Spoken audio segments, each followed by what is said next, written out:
할 믿음에 대해서 말씀을 나누겠습니다. 대부분 하나님의 자녀들은 시련의 때에 잘 무너지지 않습니다. 대부분의 사람들은 유혹의 때에 잘 무너집니다.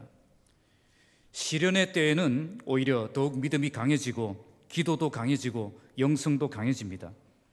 그런데 유혹의 때가 오면 쉽게 타협하고 쉽게 타락하고 쉽게 무너지는 것을 많이 볼 수가 있습니다. 우리가 잘 아는 다윗을 한번 보시기 바랍니다. 다윗이 언제 무너졌습니까?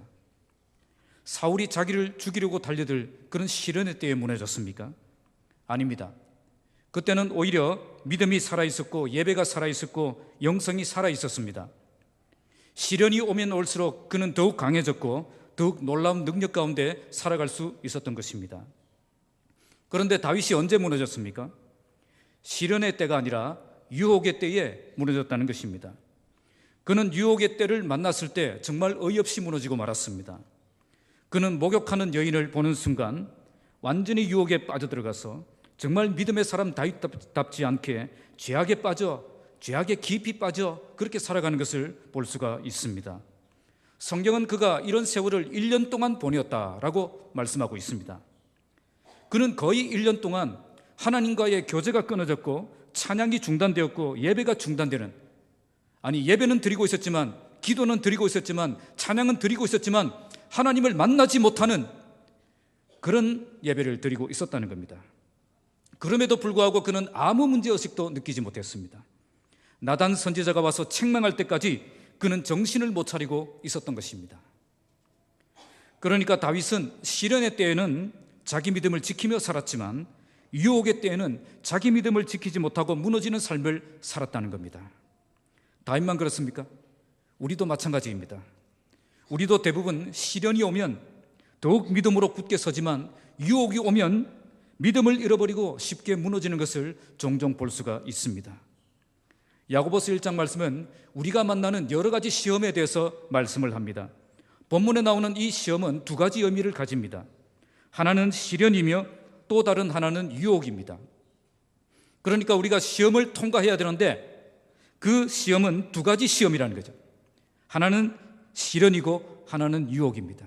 시련의 시험이 있고 유혹의 시험이 있다는 것입니다.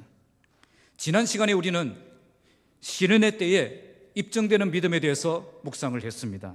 오늘은 유혹의 때에 가져야 될 믿음에 대해서 묵상하기를 원합니다.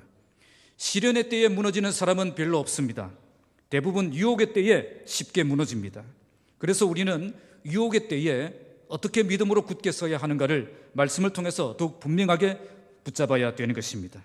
오늘 본문은 먼저 우리에게 유혹의 원인을 정확하게 보여주고 또한 유혹의 결과로 우리에게 어떤 치명적인 그런 결과가 나타날 것인가에 대해서 말씀을 합니다.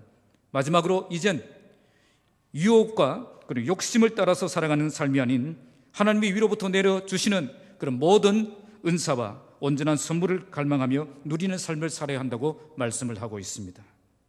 대부분 시련의 때에 무너지는 사람은 별로 없습니다. 유혹의 때에 쉽게 무너집니다. 그래서 우리는 시련의 때보다 유혹의 때에 더욱 정신을 차려야 하는 것입니다. 오늘 말씀을 통해서 우리의 믿음이 시련의 때에도 입증되는 믿음이 될 뿐 아니라 유혹의 때에도 입증되는 믿음이 되기를 주님의 이름으로 축복합니다. 먼저 13절 14절 말씀은 유혹의 원인을 알아야 됩니다. 자, 13절 함께 읽겠습니다. 시작. 사람이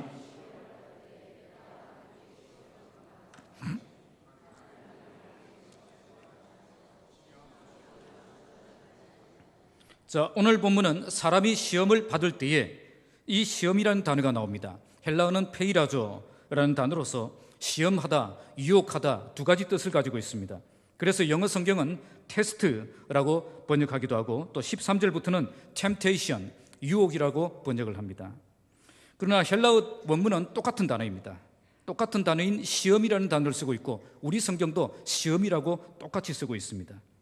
똑같은 단어가 본문 앞에서는 믿음의 사람들을 연단시키는 그런 믿음의 시련이라는 뜻으로 사용되었고 똑같은 단어가 지금부터는 사람들을 죄에 빠지게 만드는 세상과 마귀의 유혹이라는 의미로 사용되고 있음을 우리가 알고 이 본문을 읽어야 되는 것입니다. 저는 지난주에 시련의 때에 가져야 될 믿음으로 제목을 가지고 말씀을 전했습니다. 그때는 이 시험이라는 단어가 시련을 의미했기 때문에 그런 제목을 정했습니다. 오늘은 유혹의 때에 가져야 될 믿음이라고 제목을 정했습니다. 이제부터 나오는 시험은 우리를 죄악에 빠지는 그 유혹에 대해 말씀하고 있기 때문입니다. 이제 본문을 보시면 사람이 시험을 받을 때에 바로 유혹의 때를 말합니다. 그리스도인들에게도 시련만 있는 것이 아니라 유혹이 있다는 것입니다. 시련은 우리의 믿음을 확인하고 성숙한 그리스도인으로 세우지만 유혹은 우리의 믿음을 무너뜨리고 마귀와 같은 사람으로 만들어버린다는 겁니다.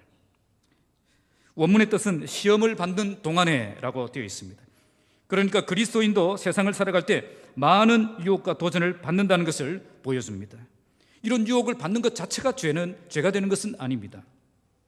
유혹을 받는 것이 죄가 아니라 유혹을 받아들이고 그것을 내가 선택할 때에 그것이 죄가 되는 것입니다. 요셉은 보디발의 아내로부터 유혹을 받았습니다. 이것은 죄가 아닙니다. 그렇지만 그 유혹을 받아들이고 선택하면 죄가 되는 겁니다. 그렇지만 요셉은 그 죄를 선택하지 않았습니다. 다윗은 어떻게 되었습니까? 바스바에게 유혹을 받았습니다. 여기까지는 죄가 아닙니다. 그러나 결국 죄에 빠졌죠. 죄를 선택합니다. 그것이 죄라는 겁니다. 예수님도 40일 금식 후에 마귀에게 유혹을 받으셨습니다. 하지만 죄에 빠지지 않으셨습니다. 그 모든 유혹을 이기셨습니다. 유혹을 받는 것은 죄가 아닙니다. 그것을 적극 받아들이고 허용할 때 죄가 되는 것입니다. 그러면 이런 유혹의 때에 우리가 승리하려면 어떤 믿음을 가지고 살아야 되겠습니까? 가장 먼저 유혹을 당하는 근본 원인을 알아야 된다는 겁니다. 근본 원인이 무엇입니까?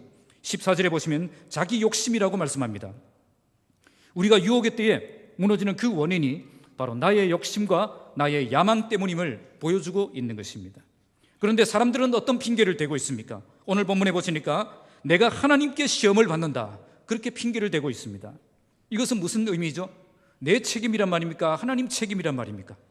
하나님 책임으로 떠넘기고 있다는 거죠. 하나님이 허락하지 않으시면 내가 이런 시험 받지 않는다, 그렇게 핑계를 대고 있었다는 겁니다. 사람들이 이렇게 생각했던 이유가 무엇입니까? 욥기를 보시면 마귀가 우리를 시험할 때 누구의 허락을 받고 시험합니까? 하나님의 허락을 받고 시험하는 장면이 나옵니다. 이걸 통해서 모든 시험은 하나님이 허락하셨기 때문에 우리에게 주어진다고 생각하는 겁니다. 그래서 하나님이 허락하지 않으셨다면 내가 이런 시험 빠지지 않았을 것이다, 그렇게 변명을 하는 것입니다.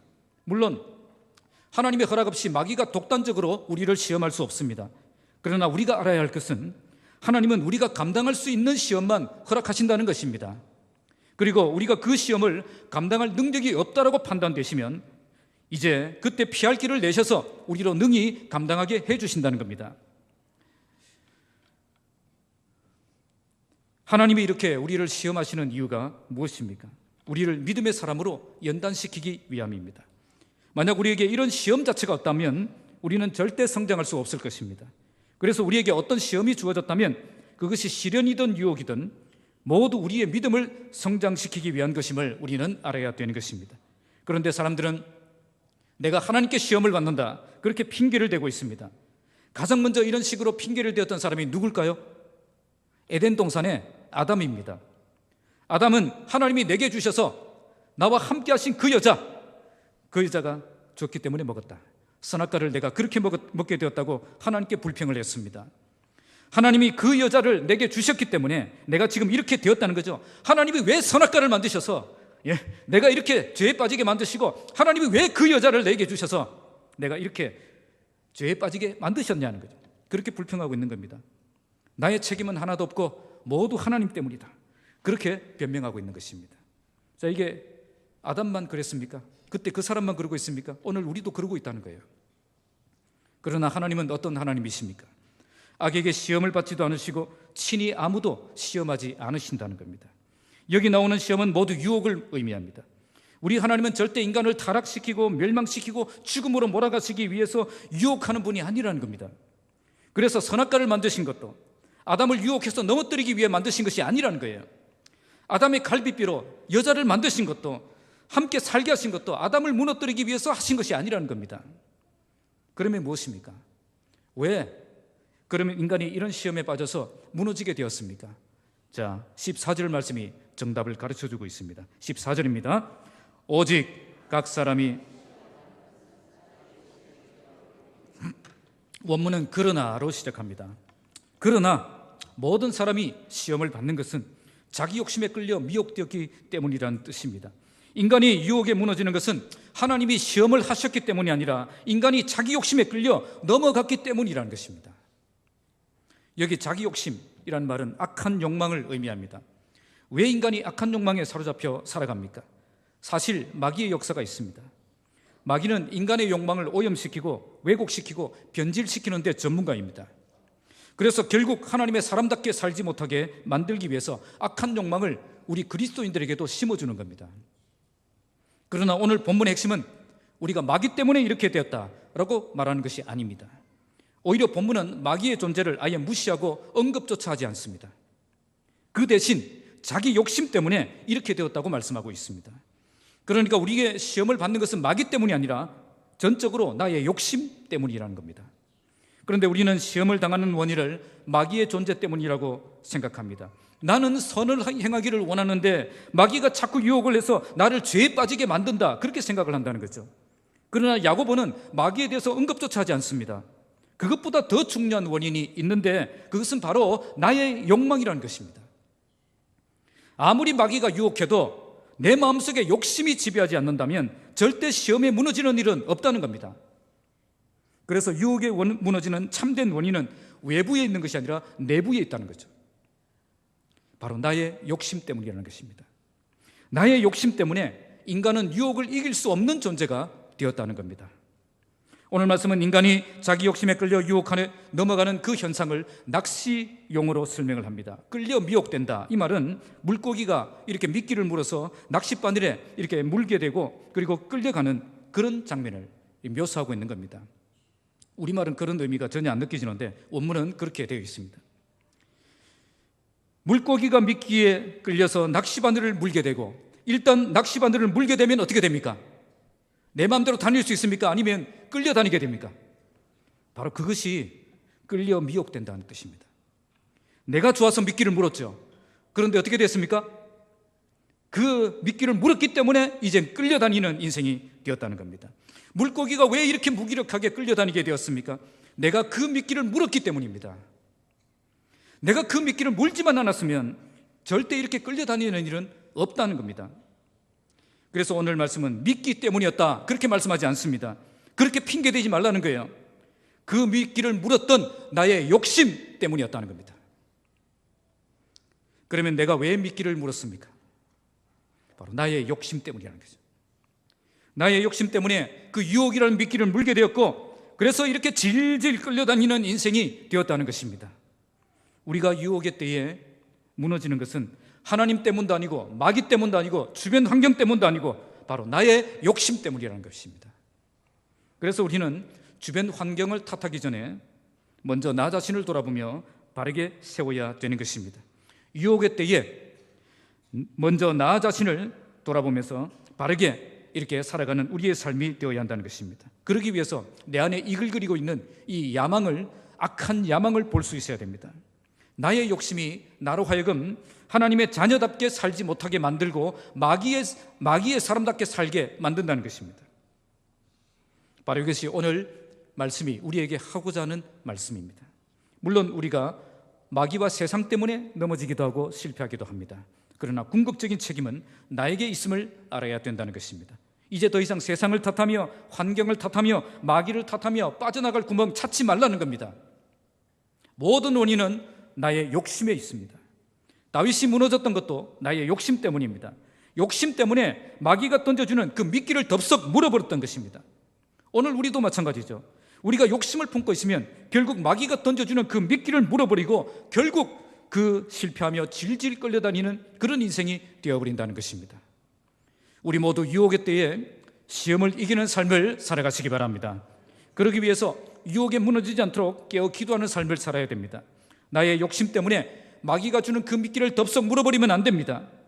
만약 실패했다면 다른 핑계 대지 마시고 정직하게 하나님 앞에 나아가서 참되게 회개하며 은혜를 회복해야 됩니다. 오늘 우리가 살아가는 이 세상은 정말 유혹과 도전이 많은 세상입니다. 그러나 우리가 무너지는 것은 이런 강한 유혹 때문이 아니라 강한 욕망 때문이라는 것을 알아야 됩니다. 그래서 항상 깨어 기도로 준비하며 어떤 유혹과 도전 속에서도 보석과 같은 믿음을 보여주며 승리하는 삶을 살아가시기를 주님의 이름으로 축복합니다. 자, 두 번째는 유혹의 결과를 알아야 됩니다. 자, 15절 함께 읽겠습니다. 욕심이 얼마나 위험한 것인가에 대해서 잉태와 출산용어로 설명합니다. 조금 전에는 낚시용어로 설명했는데 이제는 출산용어로 설명합니다. 이렇게 출산용어를 사용한 이유는 이 욕심이라는 단어가 여성형이기 때문입니다. 그래서 마치 여자가 아기를 잉태하고 출산하는 그 모습을 이렇게 묘사하고 있는 것입니다. 먼저 욕심이 잉태한 적 죄를 낳는다. 여자가 아기를 잉태하면 그 아기가 뱃속에서 어떻게 되죠? 가만히 있습니까? 점점 자랍니까? 시간이 지나면 그 안에서 성장하게 되어 있습니다. 결국 때가 되면 어떻게 되죠? 응애하고 태어난다는 거예요. 이것이 인간이 욕심을 잉태하면 그 욕심이 뱃속에서 자라서 죄를 출산하게 된다는 것을 말씀하고 있는 것입니다. 에덴 동산에서 하와가 왜 선악과를 따먹었습니까? 마귀가 인간의 마음에 욕심을 심어줬다는 겁니다. 어떤 욕심이죠? 이 선악과를 먹으면 눈이 밝아져 내가 무엇과 같이 되죠? 하나님처럼 될 것이다. 그 욕심입니다. 마귀는 인간의 마음에 욕심을 품게 만들었고 인간은 그 욕심 때문에 해서는 안 될 짓을 하고 말았다는 겁니다. 사실 인간의 마음에 욕심을 품기 전에는 그 선악과가 어떻게 보였습니까? 먹지도 말고 만지지도 말라. 그 뭐예요? 먹어서도 안 되고 심지어 손을 대서도 안 되는 그런 선악과였습니다. 만약 그것을 먹는 날에는 내가 죽을 것이다. 그렇게 생각을 했다는 거죠. 인간의 마음에 욕심이 들어오기 전에는 그만큼 선악과는 그렇게 매력적인 과일이 아니었다는 겁니다. 그런데 우리 안에 욕심이 들어오기 시작하면서 그때부터 특별한 관심이 생기기 시작합니다. 먹음직도 하고 보암직도 하고 탐스럽기도 하고 이제 그 과일이 매력적으로 보이기 시작하는 겁니다. 너무 탐스럽고 먹음직한 열매처럼 보이기 시작하는 거죠. 그때부터 그들은 이것이 죄라고 생각하지 않습니다. 이제 더 이상 죄를 죄로 여기지 않게 되었고 죄가 달콤하게 여겨지는 그런 존재가 된 것입니다. 이렇게 인간이 욕심을 품으면 죄라는 것이 태어납니다. 그런데 죄가 태어나면 또 가만히 있지 않습니다. 아기가 태어나면 어떻게 됩니까? 그냥 그 아기 그대로 있습니까? 아니면 무럭무럭 성장합니까? 무럭무럭 자라납니다. 죄가 태어나면 반드시 성장합니다. 이렇게 죄가 계속 성장하는 이유가 무엇입니까? 그 최종 목적이 뭐죠? 죄가 장성한 적 뭘 낳느니라? 사망을 낳느니라. 바로 우리를 죽이기 위함이라는 것입니다. 죄가 장성한다. 이 말이 무슨 뜻이겠습니까? 죄가 습관이 되어서 이 습관적인 죄에 빠져 살아가게 된다는 겁니다. 이제는 죄를 짓지 않고는 살 수 없는 그런 존재가 되어버렸다는 거죠. 그래서 결국 이 죄 때문에 치명적인 사건이 일어나게 되고 더 이상 회복 불능 상태가 되어버린다는 겁니다. 이렇게 죄가 장성하면 어떻게 된다고 말씀합니까? 죽음이 온다는 겁니다. 여기서 죽음은 영적인 죽음, 영원한 죽음, 마지막 심판 때에 영원한 지옥 심판을 받는 것을 의미합니다. 성경은 죄의 삭은 사망이라고 했습니다. 우리가 끝까지 죄의 문제를 해결하지 않으면 결국 우리는 영원한 죽음인 그런 지옥 심판을 받게 될 것입니다. 그런데 그 의미만 있는 것은 아닙니다. 죄는 믿음의 사람들에게도 영향을 미칩니다. 우리를 지옥에 보낼 수는 없어도 우리를 이 땅에서 죽음과 같은 그 고통 속에 붙잡혀 살게 만든다는 것입니다. 우리가 죄를 허용하고 죄를 방치하면 결국 그 죄가 내 영혼을 죽이고 내 심령을 죽이고 내 인생을 죽인다는 겁니다. 죄에 빠져 살아가면서 참된 만족과 참된 행복을 경험할 수 없습니다. 죽음과 같은 그런 고통 속에 살게 되는 것입니다. 문제는 인간은 이런 죽음과 같은 상황이 오지 않으면 절대 죄를 중단할 능력이 없다는 거예요. 죽음과 같은 그런 심각한 그런 상황을 만나지 않으면 이 죄가 얼마나 무서운 죄인가를 모른다는 겁니다. 모르고 거기서 빠져 살아간다는 거죠. 그래서 지금 죄를 중단하고 하나님께로 돌아갈 생각을 하지 않습니다. 이제는 죄 없이는 못 사는 그런 존재가 되어버리는 것입니다. 예수님의 탕자 비유를 생각해 보십시오. 둘째 아들이 자기가 얼마나 방탕한 인생을 살고 있는가를 알았습니까? 몰랐습니까? 전혀 몰랐습니다. 이것이 잘못된 인생인지도 몰랐고 이게 나를 죽음으로 몰아가고 있다는 사실도 몰랐습니다. 결국 언제 그것을 깨닫게 됩니까? 모든 걸 다 잃어버리고 돼지우리에서 돼지가 먹는 지엄 열매도 먹을 수 없어서 그렇게 비참한 죽음과 같은 그 고통이 찾아오니까 그제야 내가 아버지께로 돌아가야 되겠구나. 그 생각을 하게 되었다는 거죠. 그런데 이렇게 죽음과 같은 그런 절망적인 그 고통 가운데 아버지께로 돌아가면 아버지께서는 그 아들을 반갑게 맞아주신다는 거예요. 이것은 우리가 아무리 치명적인 그런 상황을 만나도 주께로 돌아가면 하나님이 우리를 일으켜 주신다는 것을 보여주신 겁니다. 그때라도 주께로 돌아가면 그때라도 은혜를 주신다는 겁니다. 이런 찬양이 있습니다. 너무 멀리 왔나요? 주님께 돌아가기엔 사랑의 주님 그 품을 떠나 내 영혼 잃어버린 지금 너무 늦은 건가요? 내 영혼 회복하기엔 수많은 죄악 속에 갇혀서 주님을 잃어버린 지금 또 아무도 모른 척 저 혼자 독창하게 만들고 너무 멀리 왔나요? 너무 늦은 건가요? 그때라도 늦지 않았고 그때라도 멀리 간 것 아니라는 거죠. 그때라도 오면 된다는 겁니다. 너무 늦어서 회복이 불가능한 사람 아무도 없습니다. 이제라도 주께로 돌아가면 하나님은 우리에게 다시 기회를 주신다는 거죠. 다시 시작할 수 있도록 우리를 일으켜 주십니다. 그래서 지금 내가 형편없이 무너져 있어도 그때라도 지금이라도 다시 일어나 아버지께로 돌아가면 하나님이 우리에게 새로운 기회를 주실 것입니다. 그러나 그 상황이 되어서 그제야 정신 차리는 그런 어리석은 사람이 되지 마십시오. 이렇게 죽음과 같은 고통이 오기 전에 우리는 막아야 됩니다. 너무 멀리 가기 전에, 너무 늦기 전에, 너무 심각한 상황 되기 전에 빨리 정신 차리고 아버지께로 돌아가서 참된 회복을 경험하며 살아야 된다는 것입니다. 그러기 위해서 우리가 어떻게 해야 된다고 말씀합니까? 오늘 말씀은 이 모든 것의 시작이 무엇으로부터 시작된다고요? 욕심에서 출발한다는 거죠. 우리 마음에 욕심을 품으면 죄가 태어나고 죄가 태어나면 점점 자라서 죽음에 이르게 된다는 겁니다. 이 모든 불행의 시작은 바로 우리 안에 악한 욕심이 들어오면서 시작된다는 겁니다. 그래서 항상 우리는 내 안에 어떤 욕심이 침투해 있는가 그것을 살펴보아야 한다는 것입니다. 욕심을 쉽게 허용해버리면 죄도 쉽게 용납하는 사람이 됩니다. 죄를 쉽게 용납하면 죽음과 같은 고통을 만나게 될 것입니다. 유혹의 때에 욕심의 결과를 잘 알고 늘 깨어 기도하며 항상 승리하는 삶을 살아가시기를 주님의 이름으로 축복합니다. 자, 마지막 세 번째는 새로운 갈망을 갖는 믿음을 가져야 됩니다. 여기 제가 갈망이라고 했는데 사실은 욕심입니다. 새로운 욕심을 가져야 된다는 거죠. 우리가 가졌던 그 세상적인 욕심이 아니라 새로운 욕심, 새로운 갈망입니다. 자, 16절입니다. 시작. 내 사랑하는 형제들. 이제 야고보 사도는 내 사랑하는 형제들아 속지 말라 말씀합니다. 원문의 뜻은 길을 잃지 말라. 우리가 언제 속아서 길을 잃고 방황하게 되겠습니까? 좌절과 절망과 고통을 만날 때입니다. 유혹을 만날 때이죠.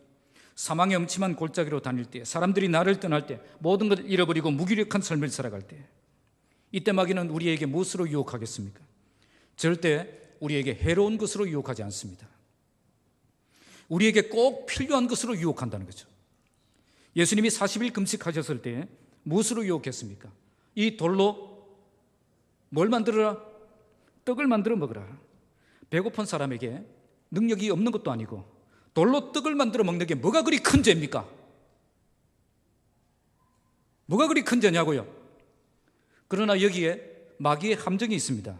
어떤 함정이 있을까요? 우리가 배고픔의 문제를 해결할 때 마귀의 말을 듣고 해서는 안 된다는 거예요. 예수님은 그것을 단호하게 거절하셨습니다. 지금 내가 아무리 배고파도 마귀의 말을 듣고 마귀의 말을 따라 이 돌로 떡을 만들어 먹지 않겠다는 겁니다. 그것이 핵심입니다. 그래서 예수님은 뭐라고 대답하셨습니까? 사람이 떡으로만 사는 것이 아니니라. 사람에게 떡이 있어야 됩니다. 그것이 꼭 필요합니다. 하지만 떡만 중요한 게 아니라는 겁니다. 떡보다 더 중요한 것이 있습니다. 그것이 뭘까요? 하나님의 말씀을 따라 살아가는 것입니다. 하나님의 말씀을 따라 하나님의 백성답게 살아가는 것입니다. 그래서 하나님의 입으로 나오는 모든 말씀으로 살 것이니라 선포하신 것입니다. 이것처럼 마귀는 절대 우리에게 해로운 것으로 유혹하지 않습니다. 우리에게 꼭 필요한 것으로 유혹합니다. 그래서 그게 뭐가 나쁘냐? 그렇게 생각하게 만든다는 거예요. 그래서 여기에 잘 속는 겁니다. 속아서 이게 속는지도 모르고 그렇게 살아간다는 거예요. 그래서 마귀의 말을 듣고 사는 것입니다. 우리는 절대 속지 말아야 됩니다. 아무리 상황이 안 좋아도 하나님의 말씀에 참된 축복이 있음을 믿고 살아야 됩니다. 나의 욕심을 채우며 살 때 참된 축복이 있는 것이 아니라 하나님의 말씀을 따라 살아갈 때 참된 축복이 있다는 것입니다. 끝까지 믿음으로 살면 반드시 하나님의 복이 있음을 믿고 살아야 됩니다. 그러면 우리가 속지 않고 바른 믿음으로 살아야 할 이유가 무엇입니까? 바로 우리 하나님이 모든 좋은 은사와 선물들을 우리에게 주시는 분이시기 때문입니다. 하나님은 우리를 시험하지 않으실 뿐 아니라 시험을 이기도록 모든 좋은 것으로 우리에게 채워주시는 분이시라는 겁니다. 자, 17절 읽겠습니다. 시작. 온갖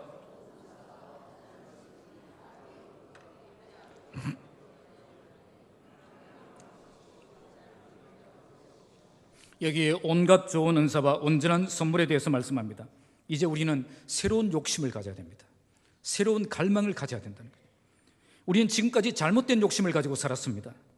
마귀가 주는 그 세상적인 가치관에 붙잡혀 이것 없으면 살 수 없는 것처럼 그렇게 생각하며 그렇게 세상의 보물에 욕심을 품고 살아왔다는 것입니다. 그러나 오늘 성경은 우리에게 더 좋은 보물이 있음을 말씀하고 있습니다. 무엇입니까? 바로 하나님이 주시는 모든 좋은 은사와 온전한 선물입니다. 좋은 은사와 온전한 선물은 우리가 욕심에 사로잡혀 살아간다고 얻을 수 있는 것이 아니라 우리가 믿는 하나님 아버지께서 우리에게 주시는 것이라고 말씀하고 있습니다. 하나님께서 왜 우리에게 좋은 은사와 온전한 선물을 주십니까? 바로 이것이 우리에게 진짜 능력이 되고 진짜 축복이 되기 때문입니다. 마귀는 우리에게 무엇이 꼭 필요하다고 유혹합니까? 우리에게 떡이 필요하지 않느냐? 물질이 필요하지 않느냐? 집도 있어야 되지 않느냐? 직장도 필요하지 않느냐? 이것 없이 네가 살 수 있느냐? 그러나 하나님은 우리에게 무엇을 보여주죠? 그것보다 더 좋은 은사와 선물이 있다는 거예요. 그것보다 더 온전한 선물이 있다는 겁니다. 그래서 우리는 이제 새로운 갈망을 가지고 살아야 된다는 겁니다. 이제는 인간의 욕심을 따라 살지 말고 하나님의 은사와 선물을 따라 집중하며 살아야 된다는 것입니다. 하나님은 우리를 시험이 없도록 지켜주시는 분이 아닙니다. 하나님은 우리 대신 시험을 대신 막아주시는 분도 아닙니다. 하나님은 우리가 시험을 이기도록 우리에게 능력을 주시고 도와주시는 분이십니다. 그래서 시험에 맞출 수 있도록 하시는 겁니다. 그래서 시험을 이기며 살아갈 수 있도록 온갖 좋은 은사와 선물을 우리에게 주시는 겁니다. 그러면 이렇게 우리에게 좋은 은사와 선물을 주시는 그 아버지 하나님은 어떤 하나님이십니까? 오늘 본문에 보시니까 빛들의 아버지. 빛들의 아버지라는 말은 천문학 용어입니다. 자, 오늘 본문은 낚시 용어에서 출발해가지고 출산 용어에서 또 이제는 천문학 용어로 이제 들어갑니다. 아주 생동감 있게 야고보는 설명하고 있는 것입니다. 빛들의 아버지, 하늘에서 빛나는 그 해와 달과 별을 만드신 창조주 하나님이심을 말합니다. 그는 변함도 없고, 이 말씀도 천문학 용어입니다. 달의 모양은 어떻습니까? 보름달에서 점점 반달, 그 다음에 초승달 자꾸 변하죠. 태양도 어떻습니까? 아침에는 빨갛다가 점심때는 눈 볼 수도 없는 상태 됐지만 저녁에는 또 이렇게 또 붉으스름하게 힘을 잃고 붉게 변하죠. 회전하는 그림자, 이 말도 태양이나 달의 위치에 따라서 그림자가 길게 되고 짧게 되고 변하는 것을 현상을 말하는 것입니다. 그래서 모든 우주 만물은 시간의 흐름에 따라서 수시로 변하지만 우리 하나님은 영원히 변하지 않고 끝까지 우리를 향한 하나님의 약속을 지키시는 분이심을 말씀하고 있는 것입니다. 왜 야고보서는 우리 하나님이 영원토록 동일하신 하나님으로 말씀하고 있습니까? 만약 우리 하나님이 변덕이 심한 분이라면 아무리 좋은 것을 받아도 안심할 수 있습니까? 아버지가 줬다가 뺏었다가 이러면 아버지에게 용돈 10만을 받으면 그걸 안심하고 있어요? 빨리 쓰고 없애버려야 됩니다. 그걸 계속 들고 있으면 이게 어떻게 될지 모르니까요. 오늘 좋은 것 주셨다가 내일 나쁜 것을 주신다면 우리가 어떻게 하나님을 신뢰하며 살아갈 수 있습니까? 그러나 우리 하나님은 어제나 오늘이나 영원토록 동일하신 분이십니다. 그래서 하나님이 주시는 모든 은사는 항상 좋은 은사입니다. 하나님이 우리에게 주시는 선물은 항상 온전한 선물입니다. 그래서 이제 더 이상 세상의 보물에 속지 말고 변함없는 하나님이 우리에게 주시는 참된 은사와 선물을 갈망하며 살아야 된다는 것입니다. 자, 18절 읽겠습니다. 그가 그 피조물 중에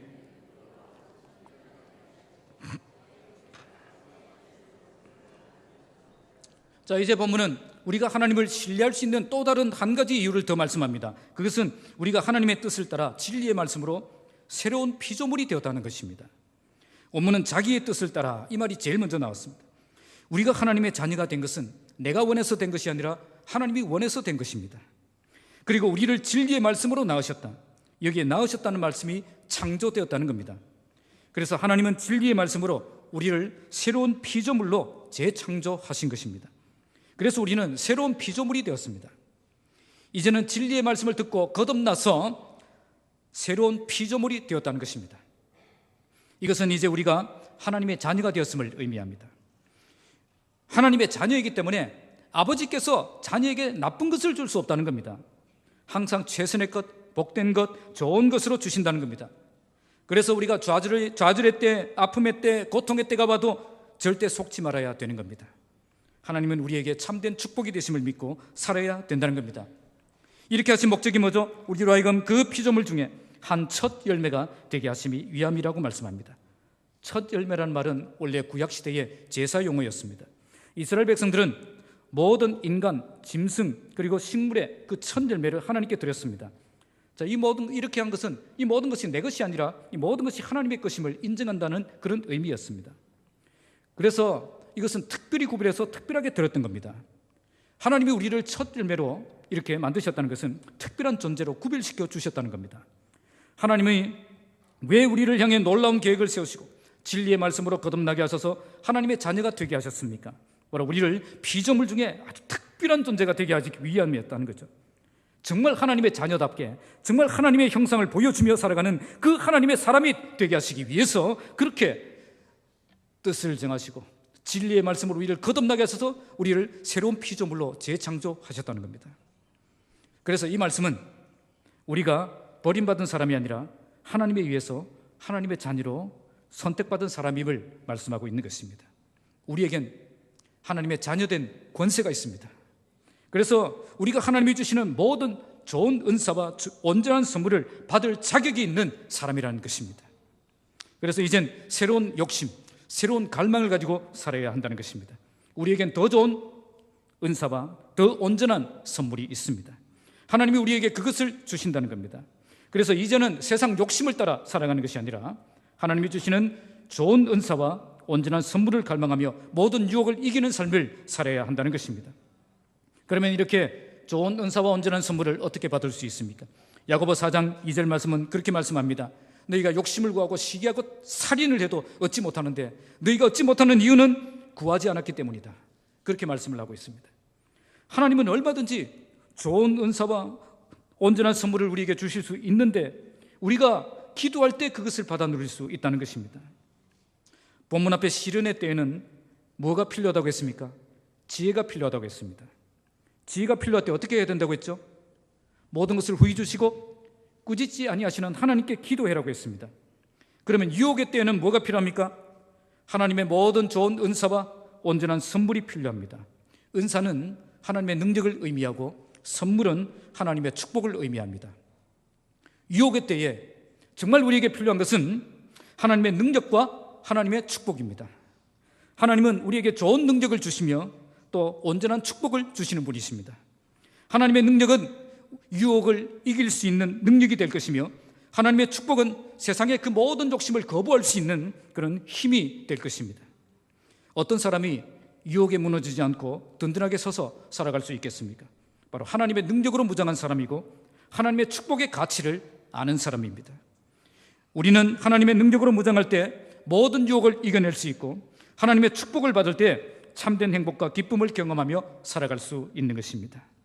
유혹의 때에 참된 믿음의 사람은 어떤 삶을 살아가겠습니까? 세상의 보물 때문에 욕심을 따라 욕심에 끌려 살아가는 삶이 아니라 하나님의 보물 때문에 참된 갈망을 가지고 살아가는 사람입니다.